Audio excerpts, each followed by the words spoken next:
a tough time of year, friends. I'm just counting down the minutes until we can get this thing to free agency. I know everybody else is doing draft coverage, but that's just not my cup of tea. So here we are. Welcome to the show, everybody. It's Dan. It's Old Man Squad Fantasy Basketball. I'm Dan Vespers. Today we're going to be talking about some of the most interesting teams to watch for fantasy value in general as we head toward next season. And we'll just dive right on in with a reminder to like, rate, and subscribe. And a very zoomed out iteration, let's go closer, of the Boston Celtics. This, of course, is a Basketball Monsters player rank page. We can actually make it a little bit bigger because you guys are not going to need to see names at the bottom of that board. The reason we're bringing it up in this particular manner is that, at least in my opinion, what we're going to be doing today is checking out teams where there are storylines going into next year and big questions about where the fantasy value is going to end up. And I don't want to spend a ton of time on each team. And so maybe this wasn't the greatest idea to try to pull up each club as we go.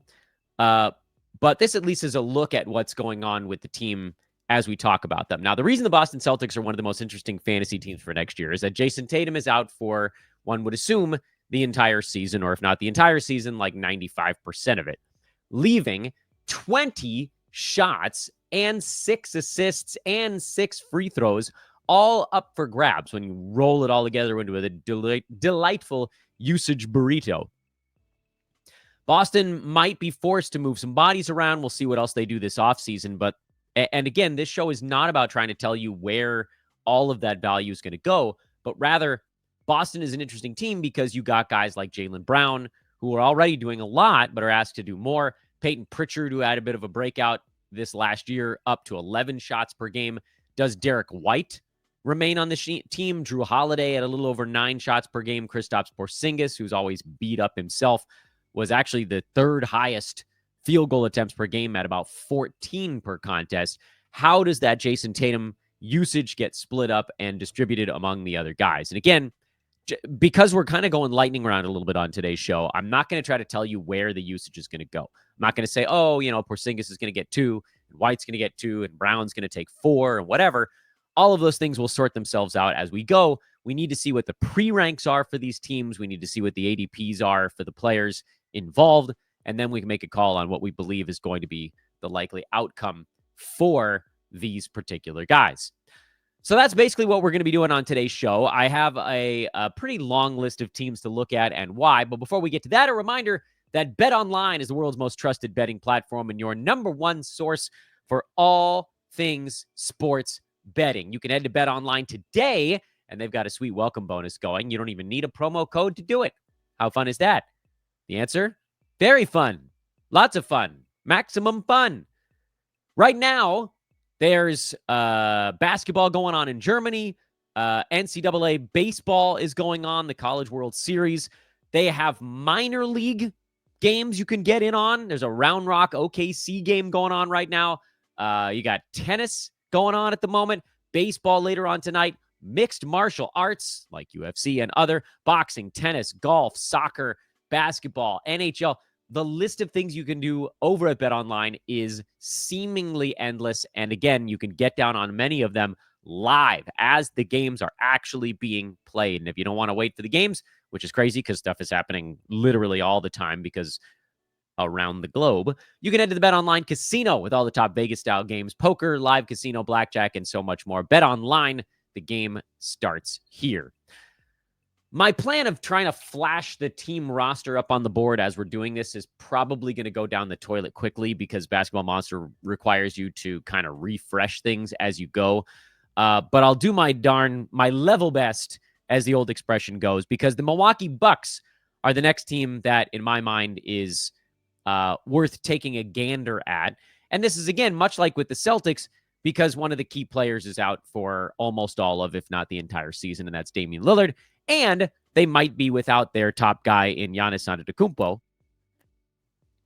We're seeing these conflicting reports about whether he's planning on staying or going or whatever. They are at the very least, exploring the concept of moving on from Giannis. But let's assume for a moment that Giannis is there. How do the Bucks deal with Damian Lillard being out for most of the season? other than trying to bring in any other bodies and contracts that are wiping out. Like I think Gary Trent is actually back to being a free agent. Brooke Lopez, they're going to have to figure out a way to get a lot of these guys back. And now I'm wondering if maybe I should have done just a page on the actual team contracts going into next year. Brooke Lopez is a free agent coming into this season. Gary Trent is as well. So I had both of those right. Bobby Portis, player or team option? Player option that who knows, it's about $13.5 million, may or may not exercise that. So again, I can't tell you exactly where all of this is going to go, but the Bucks are going to be a very interesting team to watch next year because someone, and maybe this is the way we're looking at it instead, is going to have to pick up Dame's 17 shots, 7 assists, and 6.5 free throws per game. And there's really only so much that Giannis can do by himself. So someone's going to have to step up. Will it be Bobby Portis? Will they bring in a different shooting guard? Will they turn someone like Kevin Porter Jr. loose? Hard to say.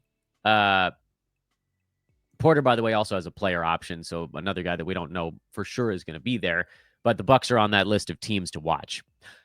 The Magic are on the list of teams to watch, and I'm giving up on putting things on the board right now. You're just going to have to look at my dumb face for the rest of the podcast if you're watching on YouTube. The Magic are on the list because they just traded for Desmond Bane. We just did a 25-minute show yesterday on the new look Orlando Magic. If you want to know more about what's going to happen there, that certainly is the way to pursue it. I went back and forth on the Miami Heat. I'm going to say no, because I think we have a pretty good idea of what their next season is going to be like. So I'm skipping over Miami, and we're going to jump straight to the Atlanta Hawks, who I think are a really interesting fantasy team.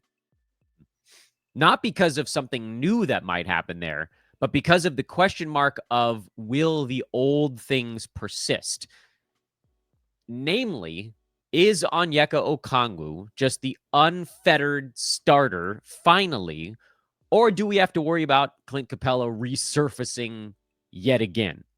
I'm inclined to think that the transition was made last year. Obviously there's the question of will Jalen Johnson stay healthy the entire season? Do the Hawks do anything else? Didn't Dyson Daniels repeat on the 3 steals per game? Those questions are all things that kind of hang over Atlanta. But I think the big one there is, will Onyeka Okongwu get that starting job all season? And I'm inclined to say that the answer is probably yes. The Chicago Bulls are a very interesting fantasy team going into next year because after the midseason trade this year, Kobe White and Josh Giddey really ramped up their fantasy game. Second half of this season, both those guys were excellent. Giddey, particularly impressive for the last couple of months. He was close to a first rounder during that stretch. Kobe White was more like a top 40, top 50 kind of guy. Kevin Huerter was putting up good numbers down the stretch. Modest Bazelis had a good final 3 weeks of the season where the blocks started to become a little bit more reliable. Nikola Vucevic is in his contract year, so he's certainly a threat to be moved midseason, meaning that someone like a Jalen Smith or a Zach Collins could emerge partway through the year. But the big questions going into the season for Chicago, and what in my mind make them an interesting fantasy team, is are we going to get the Josh Giddey and Kobe White we got down the stretch? Is that the way the season starts next year? Or is there any kind of peel back from what happened the second half? Is there a reason to buy in fully on Modest Bazelis immediately to start the year? Same story with Kevin Huerter. Is he a guy that can get 11-ish? 11 probably is kind of the key number, shots per game. Can he be like a poor man's Cam Johnson this coming season? Or is he going to get displaced by, say, a Patrick Williams if they go a different direction? So the Bulls have a lot of questions that I hope we'll answer during training camp, at least in terms of like who's going to get the minutes right out of the chute. But right now, we don't really know the answer, and I'm not super worried about what guys come in and out. The Raptors are the next one on the list, and it's not so much, again, because of personnel change, but because of a strategic question. Are the Raptors going to be trying to win basketball games this year? And that's going to be the question you have to answer before you go into any kind of draft. We'll keep that one very brief, and we will continue our speed round through both the Eastern and Western conferences. I don't think that the Wizards or the Sixers or the Nets are particularly interesting. You'll also notice that I didn't talk about the Cavs Although Darius Garland, it sounds like, will probably miss the beginning of the season. I didn't talk about the Knicks, Pacers, Pistons either at the top of the East. I do, however, want to talk about the Hornets. And again, it's not because I think they're going to bring in some cavalry to change things, but is this the year the Hornets actually try to win basketball games? They still just don't seem good enough. Even at full strength, they don't seem good enough to make a real impact. LaMelo Ball, Miles Bridges, Brandon Miller, and Mark Williams are a decent 4 guys to build around, but that's not a 4 that's going to win you a ton of basketball games, and they have almost no depth on that team. So how do they convince themselves internally that this is a year they want to go try to win games? I'm inclined in most formats. Games cap, you could make arguments, I think, on someone like a Mark Williams. I don't know that I would go too far beyond that. But like, if you're thinking, is this a team that I can trust down the stretch? Is this a team I can trust to have good fantasy value all year? It's probably a no, and that's what makes them interesting. Let's move over to the Western Conference and do about another 8 or 9 minutes there. We'll try to keep this show in the 20 to 25-minute range today. We'll work from the top down. The Thunder, I don't think, are a particularly interesting fantasy team going into next year. The Rockets are, if only because we wonder, will they swing something? Will they thin the herd to go get a star-level player? They're certainly a team that has the assets to do it if they wanted to. If they don't, the Rockets go from being a really interesting fantasy team this offseason to not really all that interesting of one. We know Amen Thompson's going to be good. We know Freddie VanVleet will be fine, hopefully a little bit better than this year where he just simply couldn't shoot the basketball. Tari Eason should be decent. Jalen Green should be your hard punt build guy. Şengün, punt free throw guy. Jabari Smith Jr. probably gets downgraded to not even really a first or second thought. Same story with someone like a Dylan Brooks, who shouldn't have been there anyway. But then, you think about, well, what if they have to give up Jabari Smith Jr. and Cam Whitmore and Reed Shepherd and some picks and go get a stud? Then everything changes for the Rockets. The Lakers are an interesting club because Austin Reeves is perpetually on the trade block. And right now it's because he's going to be due for a ton of money after, I believe, this coming season.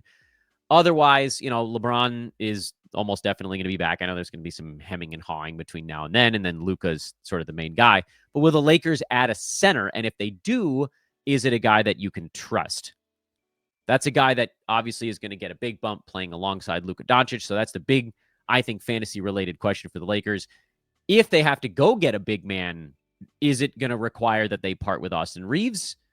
Because that would open up other spots for this team, and there really wouldn't be a third creator. So if anything happens to Luka or LeBron, which something will inevitably, that makes things a little bit hairy for the Lakers. But that's what you're watching for there, because as they are right now, we already kind of know what they're going to be. Nuggets, not super interesting. I don't think the Clippers are all that interesting either. The Timberwolves, I mean, could they swing a giant thing? I guess. Warriors are kind of an interesting fantasy team going into next year, if only because, to me at least, the big question is, does Brandon Podziemski start the year as in as good a shape as he finished this one? Because remember, the final month, basically, of the season, Podziemski was a top 90 guy. And that's shooting terribly. The popcorn numbers, if you're just looking at the numbers, the outline of it suggested that he should have probably been as high as like a top 65 kind of dude. 12. He should have been at 12 or 13 points, 2 threes, 5 boards, 3 assists, 1.3 steals. But he shot 36% from the field. And so that sagged his numbers. So is Brandon Podziemski going to start the year as a top 75 guy, or was the end of season stuff the aberration and he falls back into a rut? I think Jimmy Butler is in a really good spot. That Warriors team, they had a lot of belief in themselves until Steph went down in the playoffs. And I think the Butler thing kind of invigorated them. So that to me is an interesting storyline. Do you think Jimmy Butler can play in, 80% of his team's games? Can he get to like 66 this year? Because he'd be a really interesting mid-rounder at that price. And then Podziemski, do you have to go spend a 7th rounder on him, or could you get him 8th, 9th, 10th range? Because then he becomes a much more interesting piece to study. We're doing speed round, man. We're like 3/4 of the way through this thing. The Grizzlies are an extraordinarily interesting team going into this offseason because they've already moved Desmond Bane, and that seems like a pretty good indicator that they're looking to move others. I mean, Bane was just about to have this big contract kick in. So this wasn't like expiring deal. This was we got to recoup assets and change the way this team is constructed. And they traded away maybe their most consistent guy. I guess you could say JJJ, but like, I don't know. All right, splitting hairs at that point. So is this the year now that the Grizzlies blow things up a little bit? Because if so, as I get attacked by a moth right here live on air, you're looking at guys like Zach Edey would likely see a much larger role. Santi Aldama would see a much larger role. You're probably looking at someone, and I talked about this on the Desmond Bane trade show. I mean, the fantasy values of some of the young guys are suspect, so maybe I shouldn't throw them in there. But they just brought in Cole Anthony, who might get an interesting look. We've talked about Scottie Pippen a billion times on this show during the course of this season. A lot of that has to do with whether guys like John Morant remain the sort of the focal point, because if so, I don't know that opens up quite enough in the backcourt. But the removal of Desmond Bane and just plopping his usage into these other guys, it does feel like that should be enough for Aldama. It does feel like that should be enough for Edey, who was already coming on. The last 5, 6, 7 games this year, he was playing more. It was a ramp up over that final month. So the Grizzlies are very interesting for what it is right now and for what it could be over the next couple of months if they make additional changes. The Kings are not interesting, but the Mavericks assuredly are, as they likely draft Mr. Flag. Yeah, we'll call him Mr. And work him into the mix. But you know me, I'm not a guy who takes the plunge on rookies. I think that the Mavs value is going to be built into the other guys if we can figure out how it's all put together. So Kyrie Irving, who's likely to miss a large chunk of this coming season, what does that mean? Well, we know Anthony Davis is going to do a ton. How do Derek Lively and Daniel Gafford split up the center minutes if Anthony Davis might also see a couple of minutes there? I don't know that I would take the plunge on either of those guys. Is PJ Washington now in big trouble with Flag in town? Possibly. Klay Thompson showed that he just doesn't really have much left in the tank. So is Spencer Dinwiddie the full-time point guard? Are we going to see a fair amount of Brandon Williams? There's a lot of mess in Dallas that needs to be sorted through. But as we figure out who the starting lineup is, that might give us a tiny bit of clarity on whether we even want to consider going down a fantasy pathway, these guys. Because remember, Spencer Dinwiddie averaged 26 minutes a game this past year and was outside the top 200. His fantasy game just doesn't translate all that well. PJ Washington, I gotta think he's gonna play, but you just, like, again, my assumption with the Mavs is they go the jumbo package and don't play a traditional point guard. But that might take some time to get to. Like, at some point, it might be Cooper Flag as more of a point forward kind of guy, run the offense through Anthony Davis. And, if Flag is then kind of your gigantic point guard, potentially, I know it's asking a lot, but like, do they really want to have him off the bench in favor of Dinwiddie, or have to bring PJ Washington off the bench in favor of Dinwiddie? That kind of becomes what the question is. So I don't want to say an embarrassment of riches for Dallas, just an embarrassment of size for the Mavericks, but not the positional breakdown that you need. So maybe they address that at some point this offseason. Maybe they move a bigger guy and try to get someone smaller. We've heard that Daniel Gafford is very much on the block. And if he gets moved for a small dude, then Derek Lively becomes very interesting.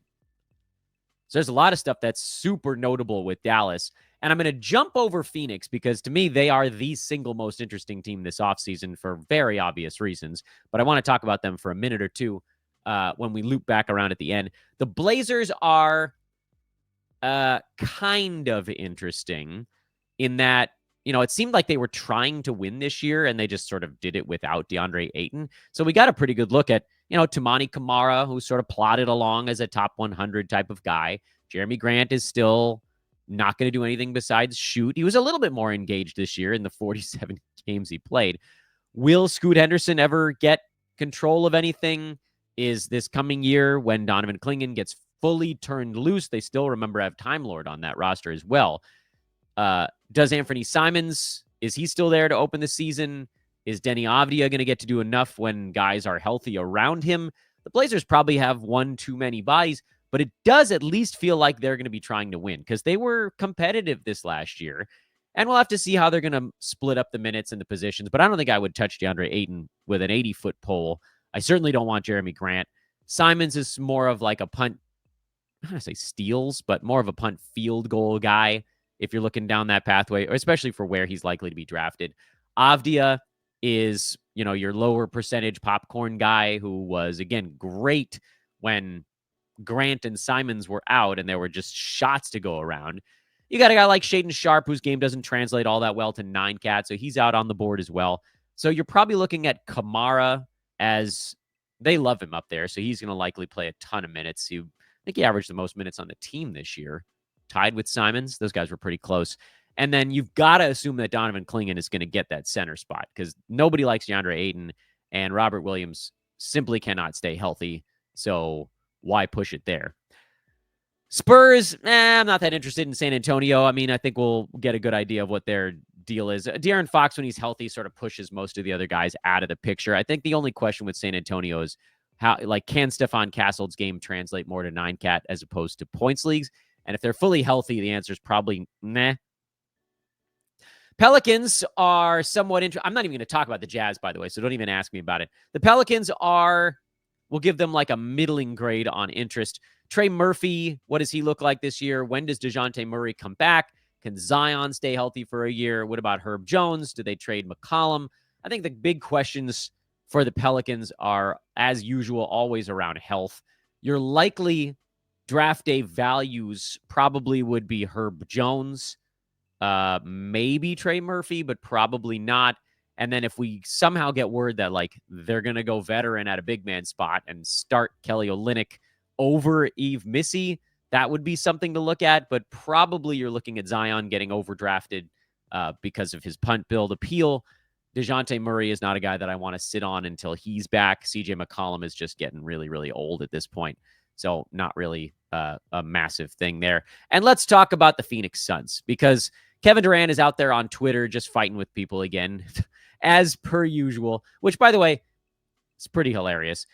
What does Phoenix look like if Durant is gone? Everybody's like, oh, they're going to trade, Bradley Beal too. He's got a no trade clause, so he's going to exercise it unless they send him someplace he wants to go. And most of the places where he'd want to go probably don't want him.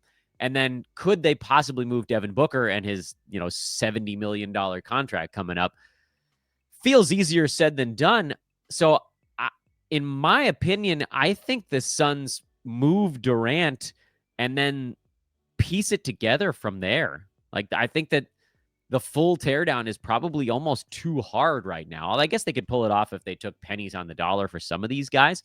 But if KD's gone, and that opens up the second highest numbers on the team, boy, you're going to have an iron stomach. But Bradley Beal ends up being the guy that everybody hated last year that probably ends up being a draft day value.